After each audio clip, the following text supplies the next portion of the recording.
Hi guys and welcome back to the series of Basics of MBBS। मेरा नाम doctor Arya है और आज के इस एपिसोड में हम बात करेंगे सीबीसी टेस्ट के इंटरप्रिटेशन के बारे में। किस कंडीशन में लेवल कम हो तो क्या करना है, लेवल ज्यादा हो तो क्या करना है और मेडिसिन क्या तुम प्रिस्क्राइब कर सकते हो पेशेंट को। तो शुरू करते हैं। शुरुआत करने से पहले मैं तुम्हें कुछ पैरामीटर्स बता देती हूँ। पहला होता है हीमोग्लोबिन, दूसरा होता है आरबीसी का काउंट, तीसरा देखते हैं हम packed cell volume, mean corpuscular volume MCH, MCHC, RDW, WBC का count and differential WBC counts and platelet counts. ठीक है, तो ये तो कुछ पैरामीटर्स होते हैं जो हमें सीबीसी रिपोर्ट में देखने को मिलते हैं। अब आरबीसी जो होता है उसकी नॉर्मल वैल्यू मेल्स में होती है 4.5 to 6 मिलियन और फीमेल्स में होती है 4.2 to 5.4 मिलियन। हीमोग्लोबिन की अगर मैं बात करूं, ये तो हम सबको पता है कि मेल्स में जो हीमोग्लोबिन है वो होता है 13.5 to 17 नॉर्मल रेंज में और फीमेल्स में होता है 12 to 15। अब अगर इसका लेवल कम है तो तुम पेशेंट को सस्पेक्ट करोगे अनीमिया। ठीक है, और ये तो नॉर्मल इंसान जिसको पता भी नहीं है मेडिसिन के बारे में, जिसको पता भी नहीं है मेडिकल के बारे में, उसको एक चीज पता है, अगर खून की कमी हो रही है तो पेशेंट को अनीमिया है। ठीक है, अब अगर इसका लेवल हाई है तो क्या सस्पेक्ट करोगे? तो सस्पेक्ट करोगे पॉलीसाइथीमिया। इतना समझ में आ गया तुम्हें? चलो, नेक्स्ट है पैक्ड सेल वॉल्यूम। नेक्स्ट है पैक्ड सेल वॉल्यूम। ये क्या डिफाइन करता है? ये डिफाइन करता है कि कितने परसेंटेज ऑफ आरबीसी है पेशेंट के पेरिफेरल ब्लड में, कितने परसेंटेज ऑफ आरबीसी है पेशेंट के पेरिफेरल ब्लड में।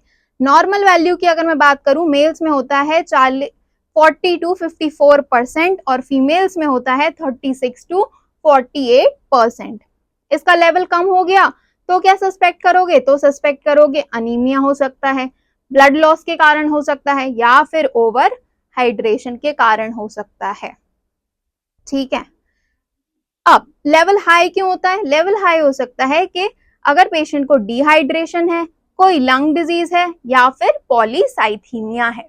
ठीक है, पानी नहीं पी रहा है, तुम बोल रहे हो उसको पानी पीने के लिए, तब भी पानी नहीं पी रहा है, तो उसको ये डिहाइड्रेशन जो है वो हो जाना चाहिए। और डिहाइड्रेशन अगर पेशेंट को हो जाएगा तो तुम सबसे पहले उसको क्या दोगे?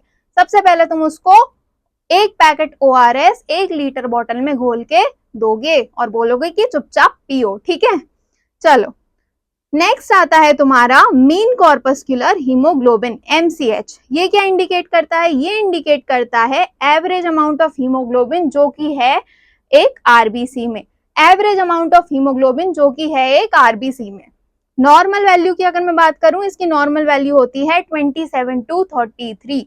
नॉर्मल वैल्यू होती है 27 to 33।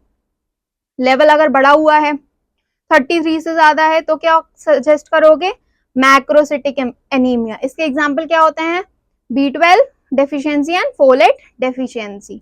अगर लो है एमसीएच तो वो करता है microcytic anaemia and this is mainly due to the iron deficiency anaemia. अब ये देखो, ये जो है ये सेल एक नॉर्मोसाइटिक है। नॉर्मोसाइटिक मतलब नॉर्मल, ये है माइक्रोसाइटिक, ये छोटा हो गया साइज में, ये है मैक्रोसिटिक। मैक्रोसिटिक का मतलब क्या क्या सस्पेक्ट करोगे? विटामिन B12 डेफिशिएंसी या फिर फोलेट डेफिशिएंसी।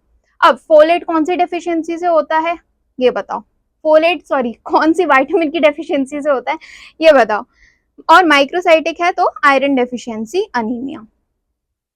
ठीक है, नेक्स्ट तुम आ जाओगे मीन कॉर्पस्कुलर वॉल्यूम पे। अब मीन कॉर्पस्कुलर वॉल्यूम जो होता है वो एवरेज साइज इंडिकेट करता है किसी भी रेड ब्लड सेल का। ठीक है, एवरेज साइज जो होता है रेड ब्लड सेल का वो इंडिकेट करता है।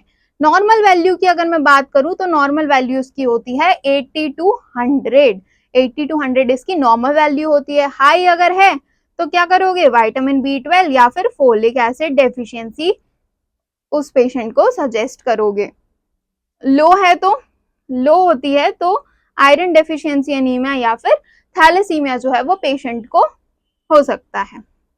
नेक्स्ट पैरामीटर आता है हमारा mean corpuscular haemoglobin concentration. Mean corpuscular haemoglobin concentration. ठीक है, ये क्या रिप्रेजेंट करता है? ये रिप्रेजेंट करता है हीमोग्लोबिन की कितनी कंसंट्रेशन है आरबीसी में, हीमोग्लोबिन की कितनी कंसंट्रेशन है आरबीसी में, नॉर्मल वैल्यू कितनी होती है, नॉर्मल वैल्यू होती है 31 टू 37, ठीक है, नॉर्मल वैल्यू होती है 31 टू 37। अगर लेवल हाई है तो तुम सस्पेक्ट करोगे हेरिडिटरी स्पीरोसाइटोसिस, अगर लेवल कम है तो फिर hypochromic anaemia and mainly seen in the iron deficiency anaemia, ठीक है। नेक्स्ट आ जाओ, नेक्स्ट आती है तुम्हारी रेड सेल डिस्ट्रीब्यूशन विथ, ये क्या करती है, ये बेसिकली परसेंटेज ऑफ डिफरेंशिएशन जो तुम्हारे रेड ब्लड सेल्स में है on the basis of their size वो रिप्रेजेंट करती है। नॉर्मल वैल्यू इसकी होती है 11.5 टू 14.5। हाई अगर लेवल है तो क्या सस्पेक्ट करोगे, हीमोलिटिक अनीमिया हो सकता है, आयरन डेफिशिएंसी अनीमिया हो सकता है, और विटामिन B12 या फोलेट डेफिशिएंसी हो सकती है। लो अगर लेवल है तो फिर लो लेवल तो मेनली हेल्दी इंडिविजुअल्स तुम्हारे और मेरे जैसे लोगों में ये देखने को मिल सकता है, ठीक है। चलो नेक्स्ट आ जाओ तुम इस वाले पे, ये क्या है, टोटल ल्यूकोसाइट काउंट। अब टोटल ल्यूकोसाइट काउंट क्या होता है, टोटल ल्यूकोसाइट काउंट बेसिकली जो नॉर्मल वैल्यू होती है इसकी वो होती है 4000 से लेके 11000 सेल्स तक की। अगर हाई है तो ल्यूकोसाइटोसिस, ये इंडिकेट करता है कि तुम्हारी बॉडी में कोई इन्फेक्शन हो रहा है या फिर कोई इन्फ्लेमेशन हो रहा है या ल्यूकेमिया से रिलेटेड कोई बीमारी तुम्हारे शरीर में चल रही है। लो अगर लेवल है तो क्या करोगे, लो लेवल है तो मतलब भैया तुम्हारा जो इम्यून सिस्टम है वो बहुत वीक हो चुका है, ठीक है। और क्या सस्पेक्ट करोगे कि HIV भी हो सकता है, कोई बोन मैरो इश्यूज भी हो सकते हैं। नेक्स्ट आ जाओ डिफरेंशियल ल्यूकोसाइट काउंट पे, ये क्या करता है, ये मेजर करता है percentage of different type of WBCs in your body, कितने कितने परसेंटेज में क्या क्या चीज है भैया ये बताता है कि हमारी बॉडी में क्या है, ठीक है। ये क्या करता है, मेनली कोई भी अगर इन्फेक्शन हो रहा होगा हमारी बॉडी में तो ये हमें पता लगाने में मदद करेगा, ठीक है। बेसिकली ये जासूस होता है बॉडी का। टाइप्स की अगर मैं बात करूं, पहला होता है न्यूट्रोफिल्स, फिर ल्यूकोसाइट्स, मोनोसाइट्स, इओसिनोफिल्स और बेसोफिल्स। डिटेल में पढ़ रहे हैं, ठीक है। न्यूट्रोफिल्स क्या होते हैं, न्यूट्रोफिल्स जो होते हैं वो मोस्ट कॉमन होते हैं, ठीक है। इनको ज्यादा वो दी गई है, ज्यादा इंपॉर्टेंस दी गई है इनको WBC की जिंदगी में, जैसे कि आपकी जिंदगी में आपने किसी को ज्यादा इंपॉर्टेंस दी होगी, ठीक है। उसी तरह जो WBC है उसने इस इंसान को ज्यादा इंपॉर्टेंस दी हुई है अपनी जिंदगी में, ठीक है। नॉर्मल वैल्यू जो होती है इसकी होती है 40 से 70% तक। हाई वैल्यू की अगर मैं बात करूं तो अगर हाई वैल्यू है तो आपकी बॉडी में भैया कोई बैक्टीरियल इन्फेक्शन चल रहा है। लो अगर वैल्यू है तो वायरल इन्फेक्शन चल रहा है, कोई ऑटो इम्यून डिजीज हो सकती है या बोन मैरो डिसऑर्डर हो सकता है। अब आ जाओ भैया लिम्फोसाइट्स के बारे में। लिम्फोसाइट जो होते हैं वो वायरल इन्फेक्शन को फाइट करने में मदद करते हैं और एंटीबॉडीज प्रोड्यूस करते हैं। नॉर्मल वैल्यू इसकी होती है 20 से 40%। हाई अगर वैल्यू है तो इंडिकेट करेगा बैक्टीरियल इन्फेक्शन, लो वैल्यू है तो भैया वायरल इन्फेक्शन है आपको, या तो आपको कोई ऑटो इम्यून डिजीज है या बोन मैरो डिसऑर्डर है। मोनोसाइट की अगर मैं बात करूं तो मोनोसाइट जो होते हैं they basically help in removing the dead cells from your bloods, they basically helps in removing the dead cells from your blood stream. तो ये बेसिकली भैया बहुत अच्छे आदमी होते हैं, जो भी आपकी जिंदगी में जो नेगेटिव लोग होते हैं उनको ये हटाते हैं, ठीक है। तो अपनी जिंदगी में भी मोनोसाइट जैसे लोगों को रखना बहुत ज्यादा जरूरी है। नॉर्मल वैल्यू की अगर मैं बात करूं, नॉर्मल वैल्यू इसकी होती है 2 to 8%। हाई अगर है तो ये इंडिकेट करता है कि कोई क्रॉनिक इन्फेक्शन चल रहा है जैसे कि ट्यूबरकुलोसिस। अब तुम मुझे बताओ ट्यूबरकुलोसिस के लिए कौन सा टेस्ट करवाते हैं। दूसरा आता है कोई ऑटो इम्यून डिजीज हो सकती है या फिर कोई इन्फ्लेमेटरी कंडीशन हो सकती है बॉडी में। अब आ जाओ इओसिनोफिल्स। इओसिनोफिल्स जो होते हैं they are basically involved in fighting the parasites, okay. और कोई भी एलर्जिक रिएक्शन अगर तुम्हारी बॉडी में चल रहा है तो वो उसके लिए भी फाइट करते हैं। नॉर्मल वैल्यू की अगर मैं बात करूं तो नॉर्मल वैल्यू इसकी होती है 1 to 4% की। हाई अगर है तो ये लेवल हम देख सकते हैं कोई अगर एलर्जी है इंसान को जैसे कि asthma hay fever, parasitic infection और ऑटो इम्यून डिजीज। अब मुझे बताओ कि एस्थमा जो होता है वो कौन से टाइप का हाइपर सेंसिटिविटी रिएक्शन होता है? You have to tell me asthma is which type of hypersensitivity reaction। ठीक है, ये तो मुझे कमेंट सेक्शन में बताओगे। दूसरा आता है तुम्हारा बेसोफिल्स। ठीक है, बेसोफिल्स जो होते हैं ये एक केमिकल रिलीज करते हैं जैसे कि histamine during the allergic reaction. तुम्हारी बॉडी में कोई एलर्जिक का रिएक्शन हुआ तो ये जो है वो केमिकल रिलीज करने लगते हैं। नॉर्मल वैल्यू इनकी होती है 0.5 to 1%। हाई अगर है तो ये इंडिकेट करता है कि कोई क्रॉनिक एलर्जी चल रही है तुम्हारी बॉडी में, या फिर कोई ब्लड डिसऑर्डर लाइक ल्यूकेमिया हो रहा है तुम्हारी बॉडी में। अब आ जाओ प्लेटलेट काउंट के बारे में। प्लेटलेट काउंट्स जो होते हैं ये बहुत ही ज्यादा जरूरी होते हैं हमारे ब्लड क्लॉटिंग के वक्त। तुमने देखा होगा अगर तुम्हें कभी चोट लग जाती है तो तुम्हारे जैसे यहाँ पर चोट लग गई तो रुक जाओ मैं तुम्हें फिगर बना के दिखाती हूँ। मस्त, ये तुम्हारा हाथ है, लेट सपोज ये तुम्हारा हाथ है, ठीक है। यहाँ पे तुम्हें चोट लग गई, अब खून बहेगा 2 से 5 सेकंड के अंदर, जो खून है वो रुक जाएगा और एक थोड़ी परत जैसी बना लेगा। अब तुम्हें ज्यादा चोलोगी तो तुम वो परत हटा दोगे, ठीक है, जो कि हम सब हटा देते हैं।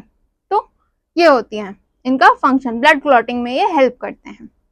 नॉर्मल वैल्यू क्या होती है? नॉर्मल वैल्यू इनकी होती है 1,50,000 से लेके 4,50,000 तक।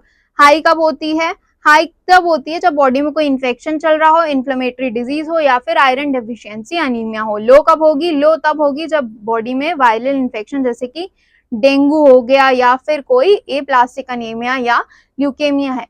अब मुझे बताओ डेंगू के लिए ड्रग ऑफ चॉइस क्या होता है? ठीक है, नेक्स्ट आ जाओ तुम, लास्ट है वो है मीन प्लेटलेट वॉल्यूम। ये क्या करता है? ये एवरेज साइज ऑफ प्लेटलेट बताता है। नॉर्मल वैल्यू जो होती है इसकी होती है 7.5 to 11.5। लेवल अगर हाई है तो ये इंडिकेट करता है कि प्लेटलेट प्रोडक्शन जो है वो बढ़ गया है।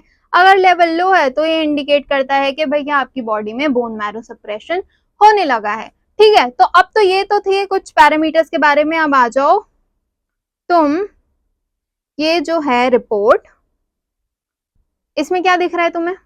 इसमें तुम्हें दिख रहा है हीमोग्लोबिन जो है इंसान का वो है 12.5।